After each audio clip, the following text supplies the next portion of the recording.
Ricardo Henriqueta, diretor da ANH Enge, membro ativo da ABNT, Divisão de Caldeiras e Vasos de Pressão, especialista e facilitador em caldeiras e ASME-1, com a palestra Explosão em Caldeiras, um evento de grandes proporções. Quais os principais motivos que levam um equipamento a tirar vidas?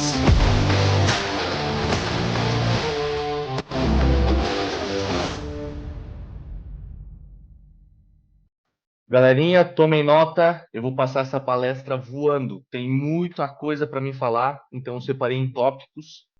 E para explanar um pouquinho do que é cada tópico, eu deixei algumas orientações escritas.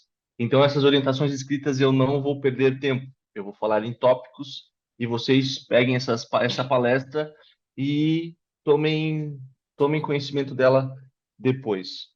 Então, falando um pouquinho de mim, eu sou o diretor da NH, sou engenheiro mecânico de segurança do trabalho como formação, sou PLH de NR13, como a maioria da galera aqui, ou tem contato com esse tipo de profissional. Sou membro ativo da divisão de caldeiras e vasos de pressão da BNT. Sou especialista e facilitador de segurança em caldeiras e código ASME1. A NH, ela é uma empresa derivada, uma empresa familiar derivada dos meus pais, que leva uma homenagem ao nome deles, Altair, Nelly, o nosso sobrenome Henriqueta, e o ponto, em 2021, do ANH Eng, se tornamos uma empresa digital, com o intuito de não entregar mais documento em papel, mas isso ainda não aconteceu. Mas estamos com essa pegada digital, como vocês veem a nossa interação com vocês via internet. A NH, 99% do faturamento dela hoje são caldeiras, entre eles inspeções, ENDES, projeto de ação reparo, assessorias de compra e implantação de caldeiras, está muito enraizado em nós. Performance está muito enraizado em nós. E agora produtos, que a gente ia falar ontem, por exemplo, no congresso que a gente perdeu, como a gente aplica e quais são os ganhos e como todo mundo poderia se beneficiar disso. Ainda sobre NH, nós somos separados em 5 divisões, onde eu deixei o nome das pessoas responsáveis por cada divisão e que vocês já tiveram contato aqui na NH. Então, uma divisão aí de projetos, auditorias e qualidade, onde vocês conhecem mais a Júlia, como o Paulo que eu falei do projeto, eu que cuido da divisão de PAR, sistemas térmicos, e o Juliano da divisão de produtos. Ainda também sobre comunicação, a gente tem o ANH Eng Podcast, onde vocês conhecem alguns profissionais que estão aqui e que a gente já trouxe para o Brasil, alguns que vocês não conheciam e têm notoriedade sobre caldeiras. E também dentro do YouTube a gente fala muito sobre itens técnicos que podem ajudar a PLHs e operadores de caldeira, gestores de caldeira, que é o nosso ANH Eng Orienta. Ainda vocês podem nos encontrar através do nosso site, YouTube, Instagram. E depois eu gostaria de tirar uma notinha de 5 estrelas no Google. Beleza? Na primeira edição desse seminário, a gente aproveitou e fez o primeiro congresso da NH, que aqui estão as pessoas, né? Então, no segundo seminário, a gente fez o segundo congresso. Vejo que a gente teve um aumento aí legal de pessoas. Esse ano a gente ia para as cabeças. Nós estávamos aqui em Rio do Sul em 100 pessoas. Então, imagina a logística para deslocar esse pessoal aí que estamos em fase de enchente. Eu estou ilhado aqui no meu apartamento. Então, na próxima edição vai ter uma foto atualizada. Mas vamos lá. Por que as caldeiras podem tirar vidas? A gente tem 5 principais tópicos: projeto e cálculo, fabricação e montagem, operação, gestão de integridade e um quinto. E um quinto. Esse quinto eu quero que vocês respondam. Vamos lá, vamos à técnica. Quando a gente fala de projeto e cálculo, o primeiro item que vem é dimensionar. Então, nesse quesito, a seleção inadequada do aço e o tipo de dimensionamento da junta soldada. Isso vai atrelar totalmente ao nosso cálculo quando a gente está falando de resistência e operação do equipamento. Então, quando a gente fala em tirar vidas, significa que quando eu estou falando desse ponto, que tem profissionais que estão errando essa fase, ok? Estão errando essa fase, isso vai refletir na segurança e podem tirar vidas. Explosões causadas por aumento de pressão. E aqui também a gente pode ter o erro do dimensionamento e um erro do sistema do projeto que o profissional não pensou. E olha só que eu cravei. Não pensou em como vai ser o sistema de combustão e como vai ser a operação. E quem determina como vai ser a operação é quem está projetando. O operador ele se beneficia do bom projeto. Se o projeto foi muito mal executado, o operador está ferrado. Então, falhas no sistema de combustão e operação também vem do projeto. E também temos um cara aqui que nós vamos falar depois sobre as válvulas de segurança. Então, se elas estiverem mal especificadas, nós também vamos ter problema com esse assunto. Então, aqui é um exemplo de, por exemplo, um erro de projeto.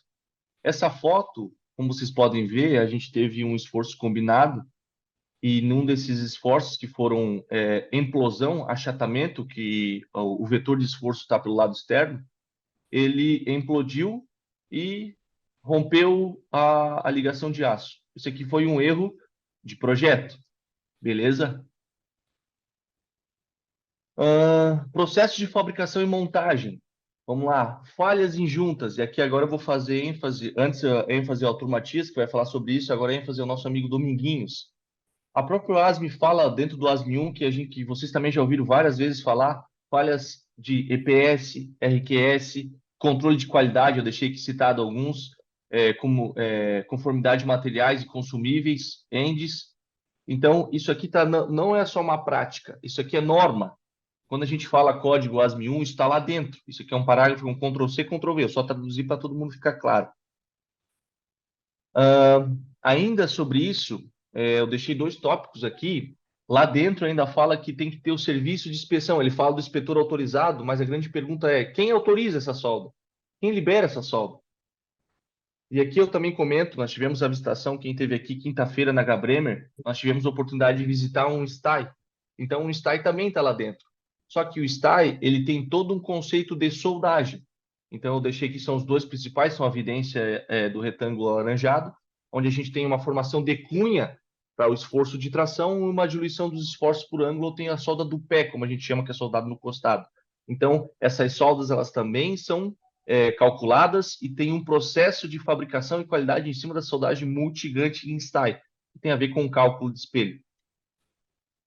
Ainda eu deixei aqui são as conexões, muita atenção em conexão no processo de fabricação, inspetores e usuários. Existe muita conexão errada, muita conexão errada. A gente pega, eu acho que é um dos indicadores onde o pessoal mais falha em conexões. Deixei aqui um parágrafo onde tem os exemplos das conexões e vocês podem se divertir e navegar em achar onde vocês acabam sendo assertivos na inspeção ou no monitoramento da operação de vocês.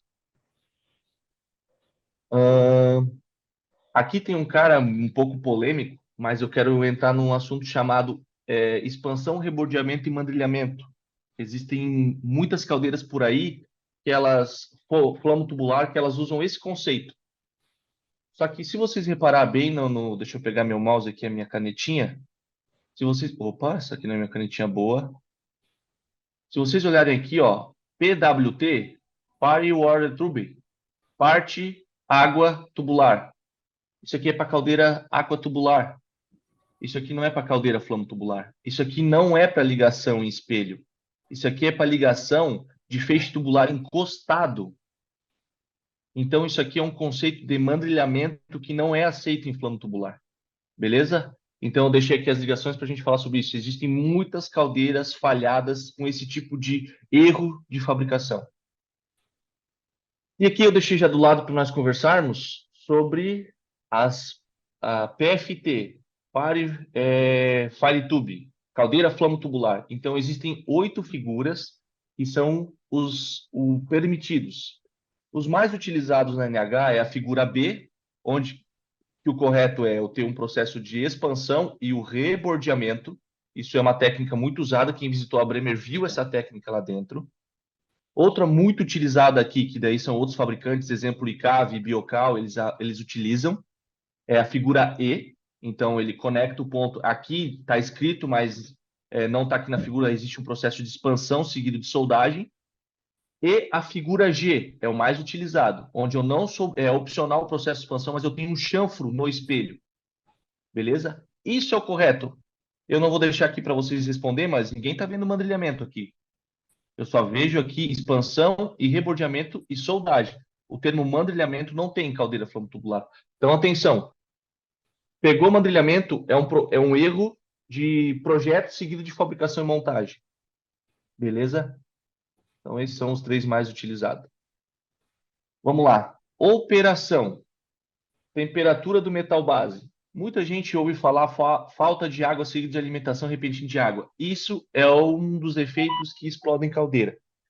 Mas hoje não é mais o que mais explode caldeira. Ele é o maior indicador que, vamos dizer assim, estraga a caldeira. Mas hoje virou culturalmente, o pessoal já tem esse entendimento. Já consegue entender, putz, faltou água e não colocar água em fazer um processo. Virou assim, um efeito cultural. O operador é menos preparado, isso ele sabe. É quase não deixa faltar água e se faltar não bota água.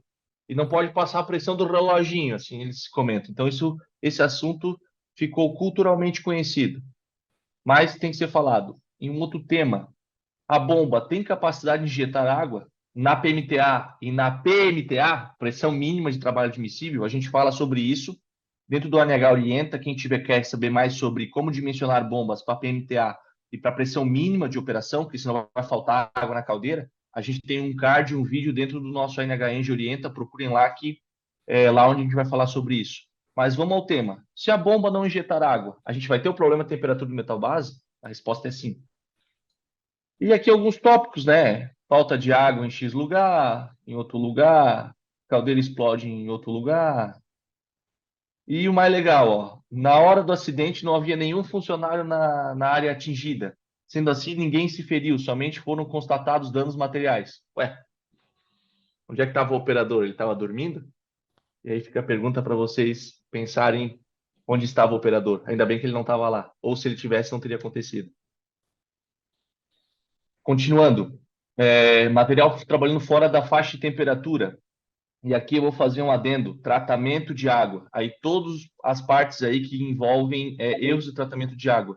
Dito isso, o tratamento de água, quando a gente olha, se ele formar uma isolação térmica, para dar conta do mesmo procedimento de gerar vapor, a produtividade, eu tenho que aumentar a temperatura do metal base, aumentar a taxa de troca térmica para ele conseguir dar essa conta dessa produtividade, só que a temperatura do metal base fica comprometida. É um balanço.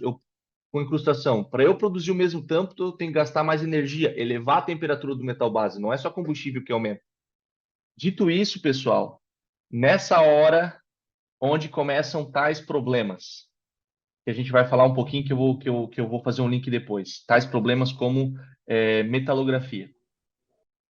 Outro tema que tem a ver sobre a operação desse cara são as caldeiras gás-óleo. São os famosos choques térmicos, muito conhecido em queimadores on-off. Ou seja, o cara fica lá, muito fogo, meio fogo, desliga. Muito fogo, meio fogo, desliga. Muito fogo, e ele fica nesse ciclo. A gente não tem modulação. Quando ele vai para esse muito fogo, geralmente os queimadores estão dando muita porrada no tubulão fornalha, tá? Tá, Ricardo, e quando é uma caldeira adaptada, ele está longe da chama radiante, o tubulão fornalha, então a gente não tem o mesmo problema. Porém, existem caldeiras de biomassa que também existe esse tipo de problema, eu vou comentar daqui um pouco. Um exemplo onde vocês podem pegar esses queimadores desregulados, esses momentos aí que a caldeira, o queimador está dando muita potência, eu deixei um indicador que abaixo de 3% de oxigênio, a temperatura da chama diabática vai lá para cima e essa temperatura do metal base se arrebenta. Quando a gente falou, o ano passado, no seminário, a gente falou sobre inspeção de fornalhas aquatubulares.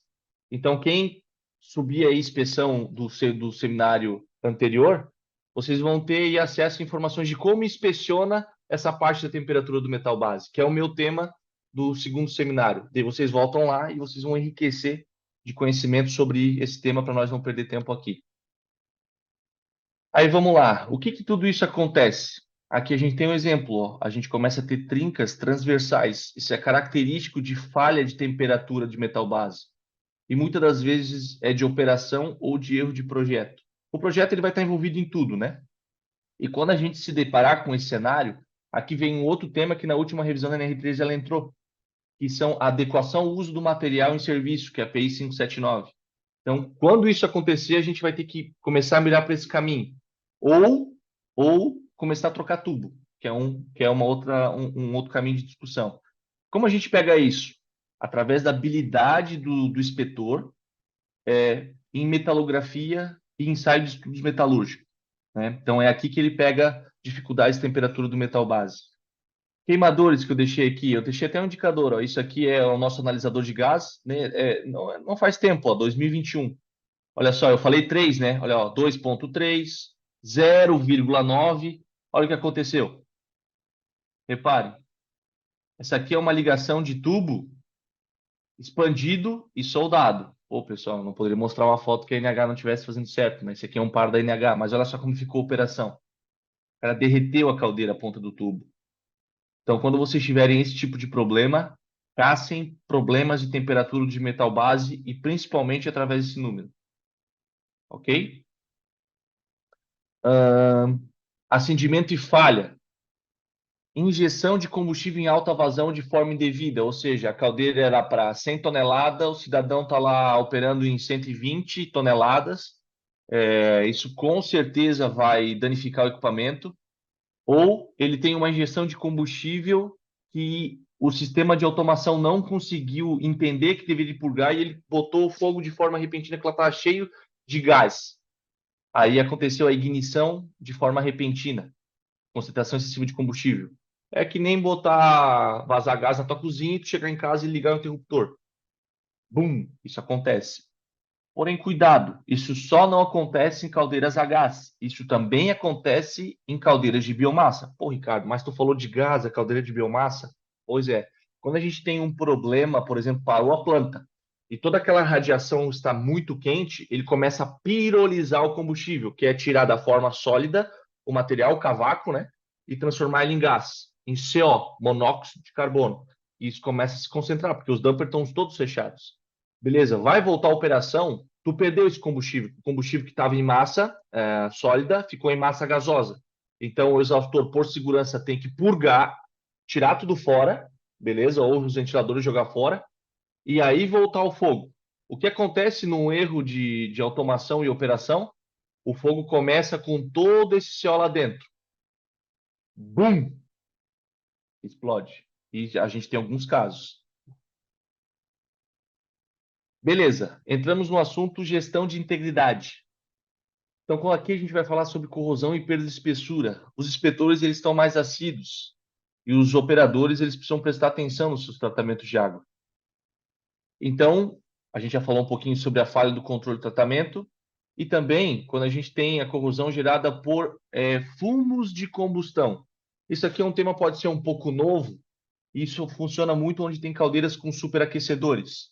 Exemplo, caldeiras que trabalham acima com superaquecido, acima de 420 graus, monitore os tubos que estão em contato com chama.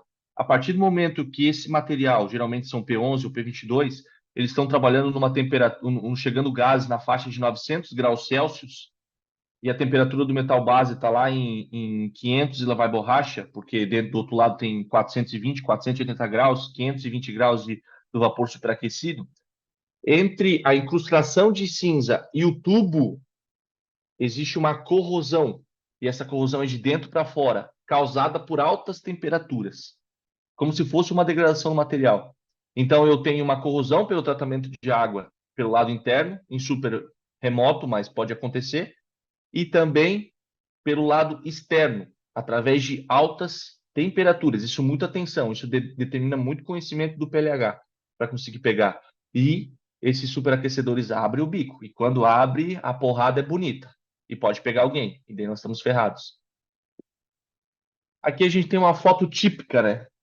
Aqui no essa foto é de fora do Brasil, tá? Essa foto não é do Brasil. No Brasil não existe esse tipo de coisa. Beleza? Mito. Isso aqui é a caldeira no Brasil. Só para pegar no pé de vocês e a gente dar uma descontraída. Então isso aqui acontece bastante. Essa máquina está toda incrustada e toda corroída. Tá? Devia até pela vermelhidão da máquina. Essa mesma máquina, se vocês repararem o perfil, isso aqui é uma BV, uma boca de visita. Eu que bati essa foto, estou dentro do costado. E reparem nesse perfil, ó, tem um perfil de espessura e, opa, aqui eu tenho uma região que não parece estar legal. E depois eu tenho um grande aumento de espessura. Vocês podem ver que essa região aqui de cima é até maior que essa. Mas vamos aos números sobre esse cara. Isso aqui, por exemplo, dessa mesma máquina que eu mostrei as duas fotos, tá a gestão de integridade de todos os mapeamento. Então, reparem que a gente tem informações do memorial de cálculo, isso aqui também é NR13. Espessura do material novo, isso aqui também é NR13. A gente mediu todos esses pontos, aí começamos a fazer continha para se divertir. Porém, tem um ponto, que é aquele que eu estava mostrando. Olha só que legal. No ponto, estava 5,91 milímetros quando eu mostro essa foto. Onde que no passado, de construção, era para ser 19,05, talvez um pouco maior. Olha só que interessante sobre esse case. A gente teve que recalcular todo o equipamento, fazer toda a adequação ao uso. Essa máquina era uma máquina de PMTA de 12 alguma coisa. E a gente teve que baixar a PMTA para conseguir ainda liberar essa máquina para um ano. A nossa sorte é que essa máquina tinha muita PMTA, ele operava em mais ou menos 8, 9 kgf por centímetro quadrado de pressão relativa. Então a gente conseguiu se beneficiar que a pressão estava sobrando e a gente baixou a PMTA. Senão essa máquina estava reprovada pela boca de inspeção, por uma conexão. Essa conexão, não sei se abriu o bico, mas a gente estava em margem de segurança atendendo o asma. Então atenção ao detalhe. Então, a perda do material sobre os danos, que a gente comentou um pouco atrás, isso significa que o material trabalhou com. Opa! Ó, tá voltando meu brinquedo. O material ele trabalhou fora da faixa de temperatura. E quem pega isso é a equipe de inspeção. A gente perdeu massa, perdeu resistência do material, a gente requer muita habilidade da equipe de inspeção. Então, quem verifica espessura, resistência do material, problemas de temperatura de metal base, é a equipe de inspeção. Eles que fazem a gestão da integridade. É o primeiro tópico da NR13. Eita, nosso passarinho foi embora, trazendo paz e sol aqui para nossa cidade. Então vamos lá. Para mim encerrar grande parte dessa discussão e abrir em perguntas. Quem especifica e projeta e calcula? O engenheiro de projeto. Acredito que todos concordam. 2. Quem fabrica e monta? Estou falando da caldeira, né, pessoal? O engenheiro de fabricação e montagem. A gente pode ter um engenheiro para cada fase. Pode ser o mesmo aqui dentro desses dois. Mas vejam, a gente está falando aqui de pessoas que são legalmente responsáveis. No Brasil, precisa ser engenheiro mecânico ou naval, né, para trabalhar com esse tipo de máquina. Quem opera? O operador de caldeira, seguindo o anexo da NR13, senão ele não é operador de caldeira. E ele foi treinado por um engenheiro. Ele participou de um curso para o engenheiro. Quem faz as coletas de dados para a gestão de integridade? O engenheiro e técnico de inspeção de equipamento, não necessariamente só engenheiro, pode ser um técnico de inspeção de equipamento. E a pergunta, mas quem concorda e libera? O engenheiro de inspeção, o PLH. Então, o que eu quero falar aqui, e aqui a mensagem eu tenho que ser muito reto e muito claro. Engenheiro libera e concorda com o engenheiro de projeto. O engenheiro PLH, ele concorda e libera para fabricação e montagem. Ele concorda de como está o operador, como está a operação, ele concorda com isso, ele libera. E ele recebe os dados da equipe de campo, e ele calcula, ele interpreta e ele toma ação. É a assinatura dele. Eu concordo com essa operação e pode operar em tanto de PMTA. E ele vai lá e assina, e emite a RT dele. Ou seja, a grande pergunta que eu quero voltar aqui uns slides é: se essa conta aqui estiver toda errada, quem concordou? O PLH.